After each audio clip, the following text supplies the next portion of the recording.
Hey guys, Philaris here with one of the stupidest setups that I've ever played in PoE 2. This is a reverse chill Rampage Titan. If you enjoy holding down one button and going really fast, then this is potentially the build for you. This setup has far and away some of the most obscene clear speed I've ever seen in this game. I give it exactly 0% chance that this type of setup lasts into next league untouched. If you manage to pick up an acceleration shrine, I don't even have any words left to describe the clear speed at that point. It's just not real. Now, this is not a cheap build by any means. Most of my build guides focus on getting maximum output out of like a relatively low to medium level budget. We're a month and a half into the league and the economy is all kinds of fucked. Everything costs hundreds of divines at this point, so this is not a cheap build. I think to pick up a pair of temple modded Shackles of the Wretched costs over 300 divines by itself at this point.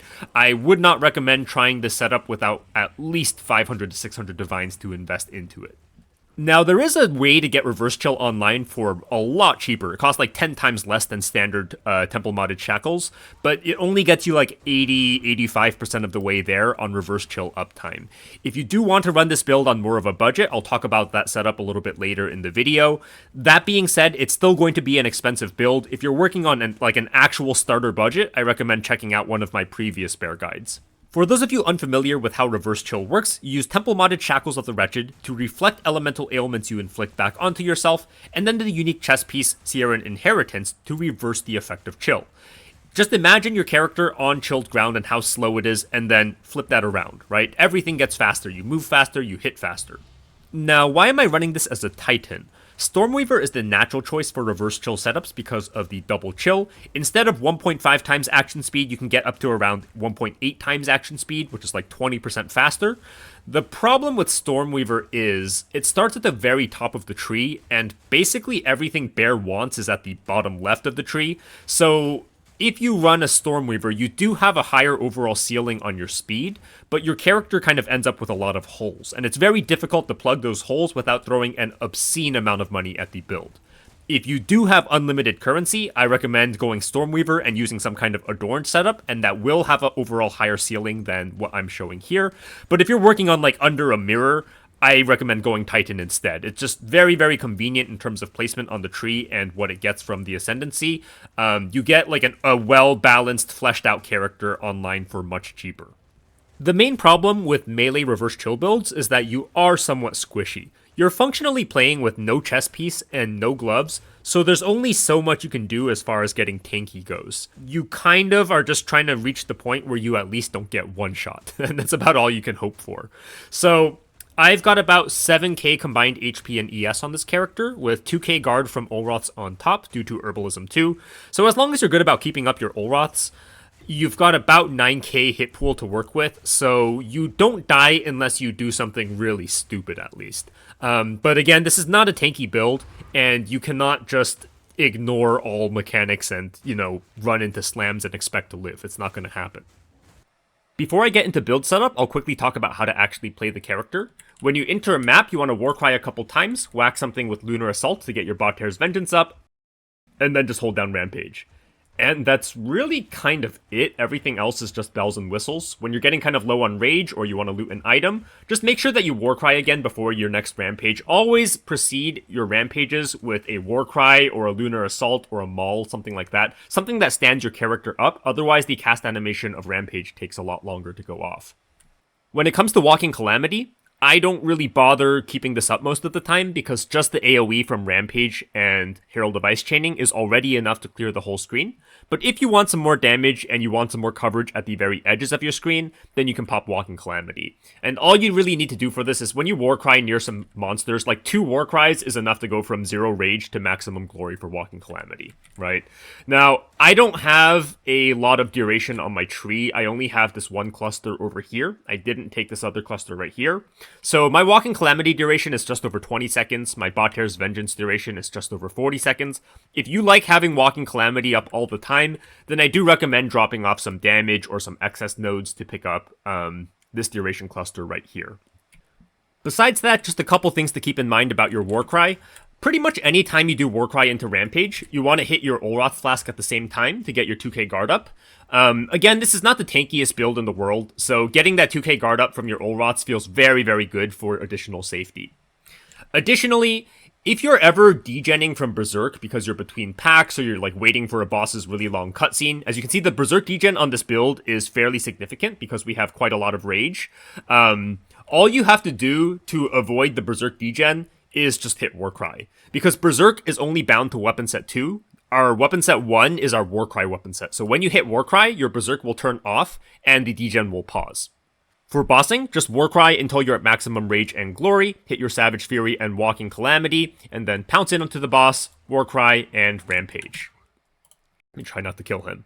If you're against the tankier boss, all you do is, while the boss is phasing in, something like Uberzecht, Uber Arbiter, just hit your Fury of the Mountain and drop one fissure under him before he phases in, and that's about it. So it would look like this. You would Warcry up until you have everything up, and then drop one of these, and then do your combo as usual.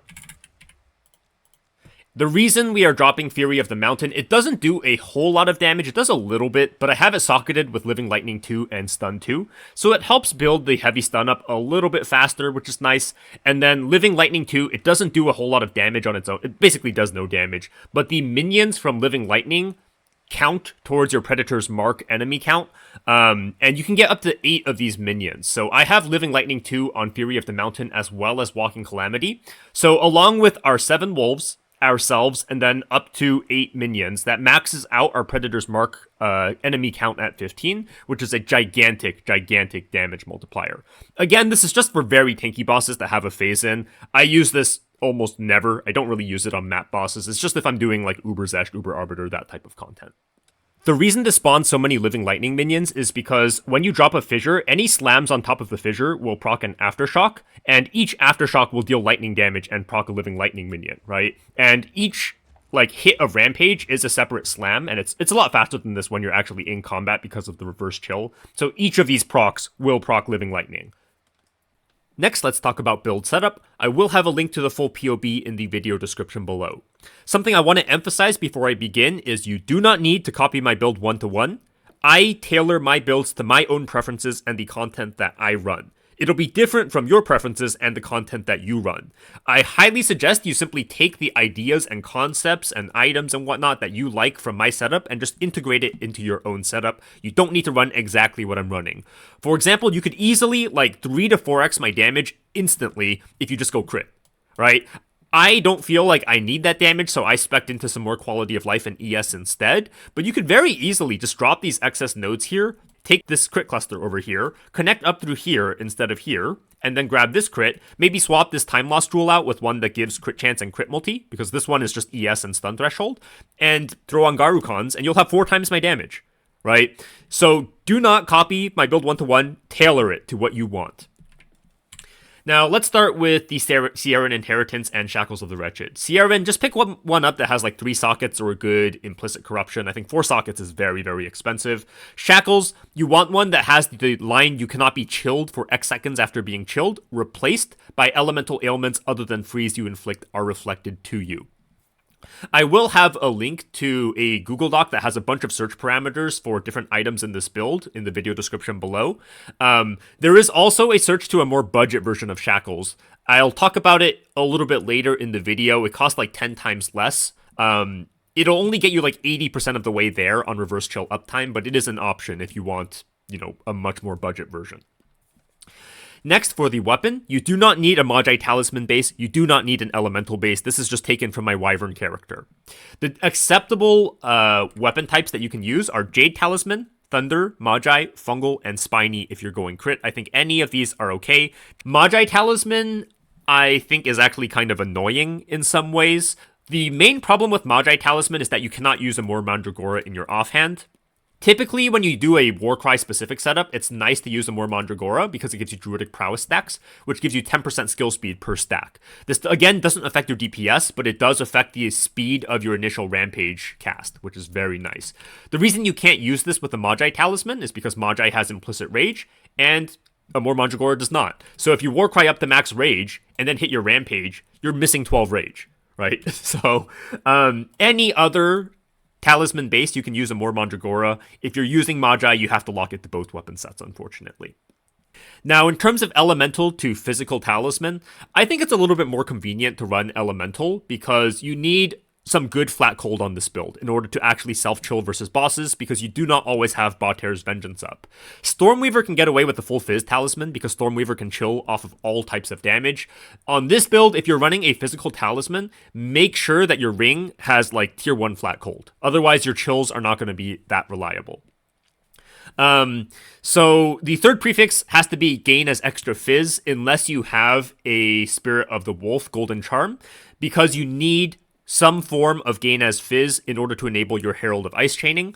If you have Spirit of the Wolf, all of your damage can armor break, so you don't need this line, and you can get like a good third damage prefix instead. But most people won't have Rite of Passage Wolf, so I decided to just show a gain as Fizz talisman. Suffixes, you want +5 and you want Onslaught for speed, and then the third suffix is kind of open. You can either Amanamu Suffix Desecrate for attack speed, which it doesn't affect your overall DPS, but it does speed up your initial cast animation, so it's nice to have a little bit of attack speed, but it is the most replaceable suffix, and you can replace this with crit or something like that if you want more damage. We've got a Purity Scepter in our offhand with Lord of the Wilds. This is primarily to help us cap resistances, because it's a little bit difficult to cap resists on this build and still pick up rarity, because we're running, Sierran, Shackles, Pulsar Keln, either Headhunter or Soul Tether. It's not so easy to actually get resistances, so Purity Scepter helps a lot.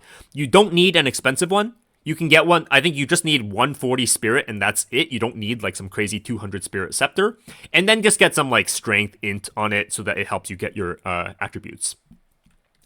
The other reason we run a Purity Scepter is because this is only for Purity Scepters, by the way. It doesn't work for Discipline, doesn't work for Malice. Purity Scepters get free aura reservation supports. I don't know why it works like this. It's worked like this the entire time, but it is what it is. It's very nice for quality of life.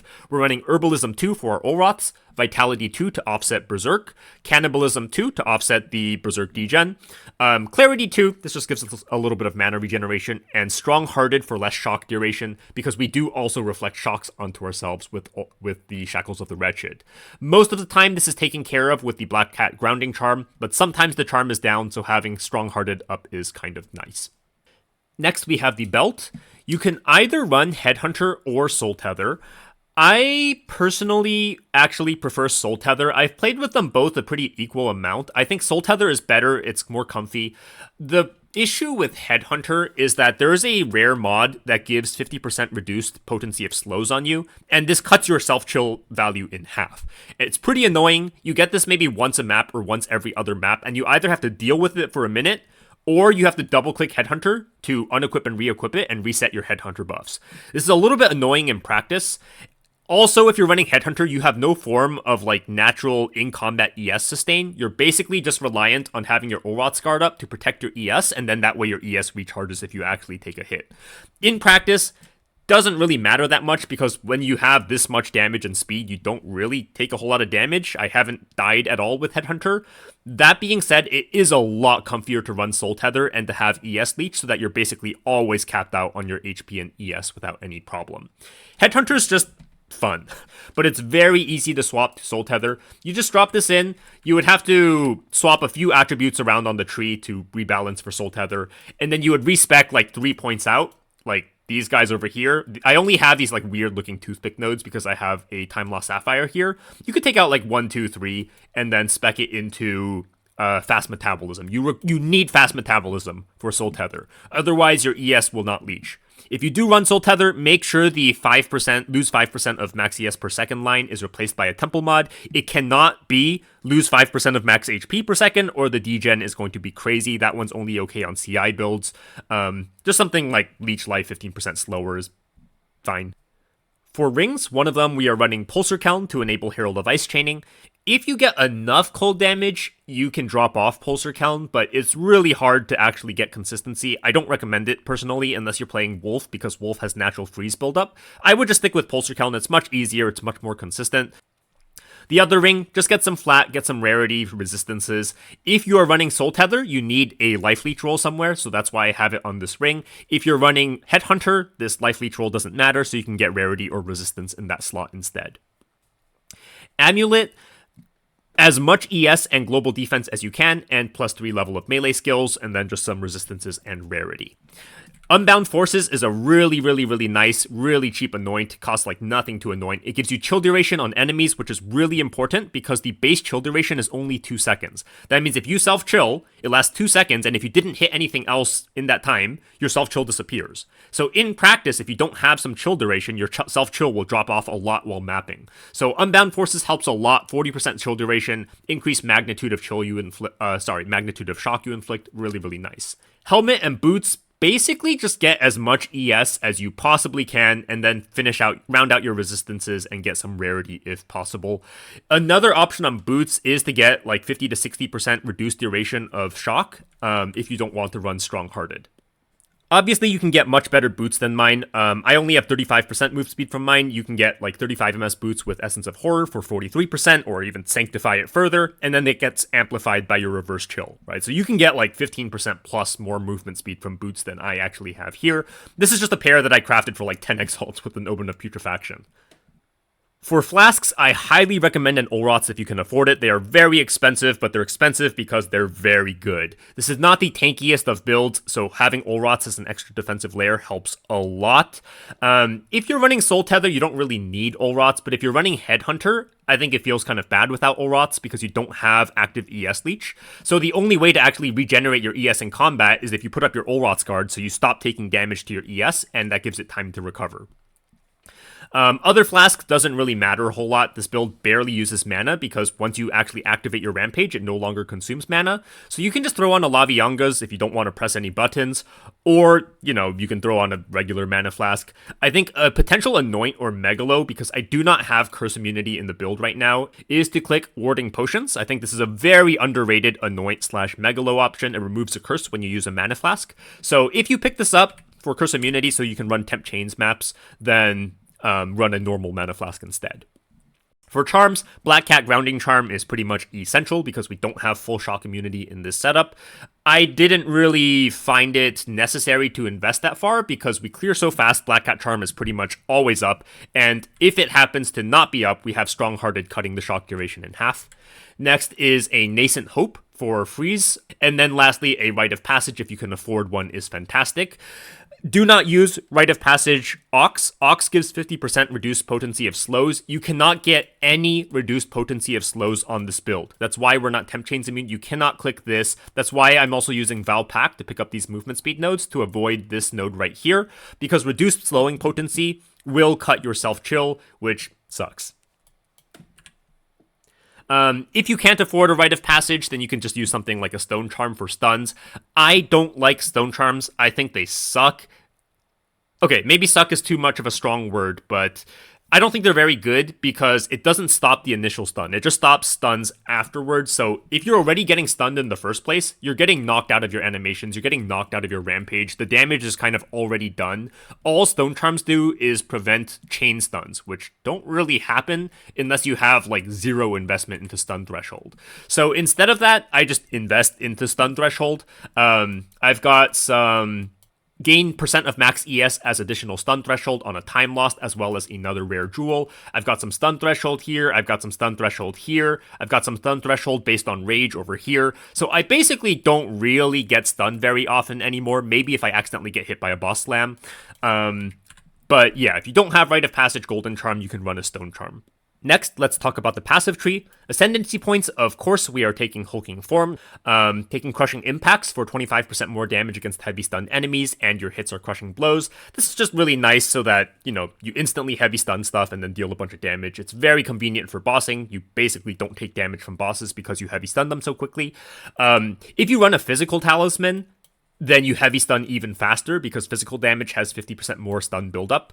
That's one of kind of the trade-offs of running Fizz versus Elemental. Elemental, very convenient for getting chill, getting shock. Physical, very convenient for getting faster stuns and having more physical leech.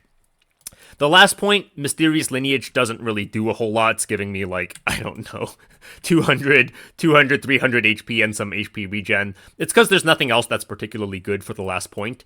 Mountain Splitter isn't that great because the way that Aftershocks work with Rampage is they get snapshot across the entire duration. So it's only every third Rampage that gets any effect from Mountain Splitter, which means most of your Rampages don't get any effect from this. Not very meaningful. Same thing with Earthbreaker, 25% chance. That means 3 out of every 4 Rampages don't have any effect from this. And then 1 out of every 4 Rampages will deal double damage. I mean, in practice, it's pretty useless in my opinion. If you really want to, you can take this instead of the life, because they're both not that valuable. You can also drop these 2 off to pick up Ancestral Empowerment, but I think Ancestral Empowerment is really overrated. It means that every other step that you take during your Rampage will be ancestrally boosted, which will give it 30% more damage and 25% increased AoE. Functionally, that means if you cut this in half, because it's only on every other step, that's 15% more damage from a 4-pointer. That doesn't really make sense to me. Like, this thing gives 25% more, and it gives crushing blows so you stun faster. I don't think this line is that valuable, but you're welcome to, like, play around with it, and if you enjoy this line, or if you enjoy Mountain Splitter, then you can absolutely take those, because 15% max life does not exactly do a lot for us. So, the gist of the passive tree is that weapon set 1 is our Warcry weapon set. You see everything highlighted in red is for building up glory and for Warcry speed. And everything on weapon set 2, the green, is for combat, for damage. The reason we're doing it this way is because if you have Rigwalds, right, the more damage is on weapon set 2, so your combat set needs to be on weapon set 2. But it's a pretty straightforward Titan tree. We come out for a bunch of rage, for AoE, for movement speed. You must pick up crystallized immunities. You must pick up crystallized immunities. Please, please, don't, if you find yourself like dying to ignite, it's because you don't have crystallized immunities. Because Shackles of the Wretched reflects ailments back at yourself, this includes your ignites, and you do have fire damage from Walking Calamity, or if you use Infernal Cry, you will have fire damage. If you have Headhunter, that will give you fire damage from some of the buffs. You will instantly kill yourself with ignite. You must have crystallized immunities or some other source of ignite immunity. Make sure the majority of your gems are red. If you're very rich, you can take this with a Megalo or an Anoint, but that's very expensive. Outside of that, we are traveling up here for Lord of the Wilds, a bit of Armor ES, and we are using a Heroic Tragedy Verana at Zealot's Oath to transform it into Black Scythe training to get a bunch of ES. The seed of your Verana jewel doesn't matter that much. That's where it says Remembrancing 5591 Songworthy Deeds. Different jewels will have different numbers here. It means it'll transform different nodes in the notables in the radius into different Kalgurin notables based on the seed. We don't really take any of these because we're not Oracle. Oracle can jump to them, so it cares a lot about what seed it gets. We don't care so much, so just take whatever seed. If you manage to get one with at least one of the nodes transformed into natural energies, which is a really nice max ES lightning res node, then you can either anoint or take the underlying node with a notable, with a megalo. So here, this actual node is against the elements. Do not anoint or megalo against the elements. I see people copying my builds 1-to-1 sometimes and like anointing or using a megalo with the same thing as me, but I don't have that node. I don't have against the elements. I have the one that's transformed by Verana into natural energies. Against the elements is terrible for this build. It gives reduced slowing potency of debuffs on you. It'll cut your reverse chills dramatically, okay? The only reason I have this is because it's transformed into natural energies for me. This will not be transformed into natural energies for you. If one of these other nodes is, you can potentially megalo or anoint that for a nice 40% max ES and resistance node. Other jewels, you want to get some max ES, you want to get some chill duration. If you can get some damage or skill speed while shapeshifted, that's nice. Stun threshold equal to % of maximum ES is fantastic. If you can get an attribute or a resist corruption, that is great.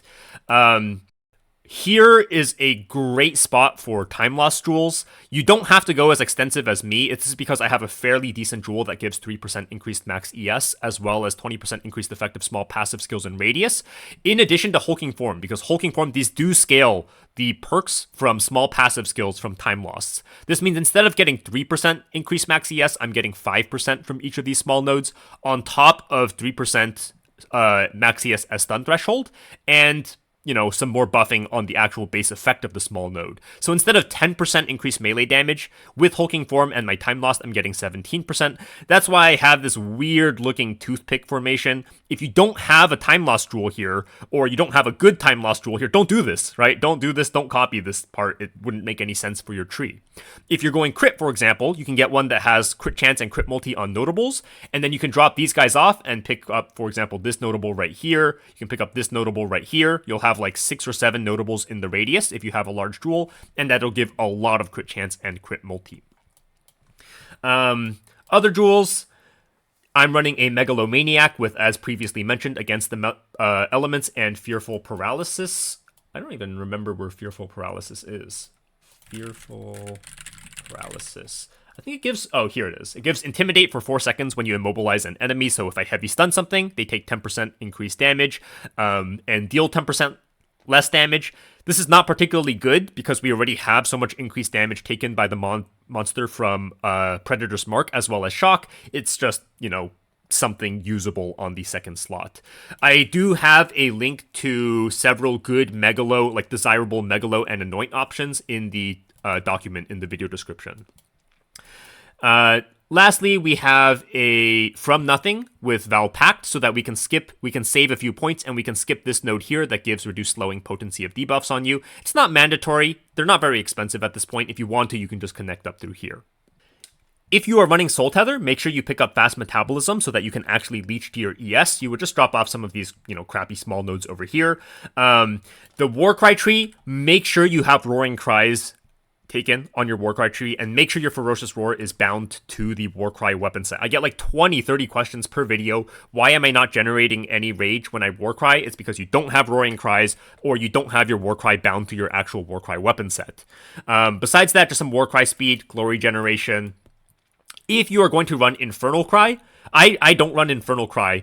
Infernal Cry is a little bit worse in terms of quality of life. You have a little bit more downtime between rampages, but it basically 1.5 times is your rampage damage outright. It's very, very powerful for damage because Rampage Snapshots empowers across the entire duration. So if you're running Infernal Cry, this is a pretty good node to pick up, Vocal Empowerment, just so you have a little bit more leeway. If you kind of mess up your combo a little bit, you have double Empower, and that way you still get you still make sure you have the Empower across your Rampage.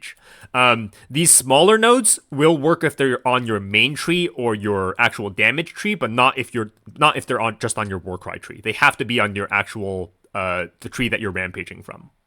Next, I'll cover the gem setup. Maul, I barely use. This is just like if I break an essence, I maul to kill the essence monster, pick up the loot, and then rampage, so I don't have to rampage, loot, and then rampage again. I've got rapid attacks, elemental armaments, close combat, concentrated area, and rage 3. This is on Maul weapon set. This is on the weapon set 2 Maul.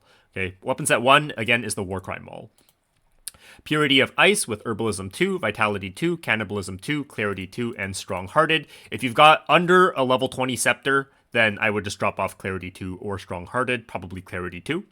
Rampage on Weapon Set 2, socketed with Efficiency 2, Burgeon 2, Momentum 2, Rigwald's, and Rakiata's Flow. If you don't have Rigwald's or Rakiata's, or if you're running a physical talisman, you probably don't want Rakiata's anyways, then there's quite a few supports you can sub in. Aftershock 2, Stomping Ground, Heavy Swing, Elemental Armament 2, Magnified Area 2. I think any of these are fine. I think Stomping Grounds is probably the worst of the bunch. Magnified Area makes bossing a little bit easier, even though it doesn't give damage, because it's more forgiving, right? You move so fast with this build, it's kind of easy to veer off and not stay right on the boss with your Rampage, so Magnified Area can actually help a little bit. For Uber Arbiter, Uber Zesh, really tanky bosses that have a really long cutscene before they load in, you can swap in Zerfi's Infamy over Efficiency 2 just for bossing, because Efficiency 2 obviously doesn't do anything for bossing. It doesn't give any damage. Zerfi's will add a glory cost to your Rampage, and you build glory by spending life. We do this with Ferocious Roar. If you do this, you would probably want to remove Efficiency 2 from Ferocious Roar temporarily if you're chaining Uber Arbiters. That way, when you spam Ferocious Roar, you can see it's generating glory for my Rampage, and this gives 50% increased AoE and 50% more damage. Obviously really nice. In practice, I never use this. Like, I have enough damage as is that this is not necessary, and I don't want to bother with the glory generation. But again, it is an option that is there if you do feel like you need more damage. Rampage is in weapon set 2. Next is Ferocious Roar in weapon set 1 with efficiency 2, Raging Cry, cooldown recovery 2. This doesn't really do anything. Life Tap, Enraged Warcry 2. I find this setup extremely convenient because you can just shoot to max rage within like 2 to 3 war cries. If there's some monsters nearby, you shoot to max rage within just like 1 war cry. And you know, you max out your glory for Walking Calamity in like 2 war cries. But there is another option here that is equally strong. It's just different. It's up to your preference. And that is to remove Enraged Warcry and probably Life Tap and sub in Infernal Cry and Echoing Cry. And what this does is you will only generate up to 48 rage, a little bit more if there's monsters nearby, and you have to wait for the actual echoes to go off in order to generate that rage, right? So it's a little bit worse in terms of quality of life. You have some more downtime between each rampage. You would probably like hit your Warcry, maul a little bit since maul has rage on it, and then right after the third echo or second echo, you would hit your rampage. The reason that you would run this setup is that Infernal Cry does a lot of damage. If this is qualityed up, this gives about 60%, gains 60% of damage as extra fire. On top of the natural buff from Ferocious Roar, which is about 124, 125% increased damage, this is like 1.5 times the Rampage damage straight up. It's a lot of damage. If you are running Juice Temples and you feel like you don't have quite enough damage, but you don't want to go like all the way into a crit setup, then you can potentially mess around with running Infernal Cry. It takes a little while to get used to because of the echoes, but it is a lot of damage. But again, personally, I just use the standard Ferocious Roar setup. And of course, this is in weapon set 1. Next, we have Walking Calamity in weapon set 2 with Concentrated Area, Minion Pact 2, Elemental Armament 2, Prolonged Duration, Living Lightning. Minion Pact will... let me show this real quick. If you look at my Wolf's HP, it'll sacrifice the HP from one of the Wolves. This works with Brutus Brain, okay, because sacrificing HP is kind of like you using Life Tap or Blood Magic, as long as the wolf has enough HP to actually sacrifice, which is 1.5 times your max HP. But we have so little HP that this is not a big deal. You cannot actually kill your wolves with this, and you barely ever cast Walking Calamity, so this is not a big deal. And then every single time you reach a checkpoint, it'll heal all your wolves. Living Lightning, this is only... because on bossing, like for mapping, you don't need much damage on Walking Calamity. It kills stuff anyways. And for bossing, it doesn't do that much damage because of the previous nerfs earlier in the league. So Living Lightning 2, every time this thing hits the boss, it'll have some lightning damage, and it'll spawn a Living Lightning minion, which does count towards your pounce setup, which I'll talk about now. Make sure this is on both weapon sets, otherwise your wolves will despawn when you use your Warcry. Socketed with Embitter. This is so it does as much cold damage as possible and hopefully chills on the initial pounce. That way we get the reverse chill up for our initial Rampage cast. Opening move.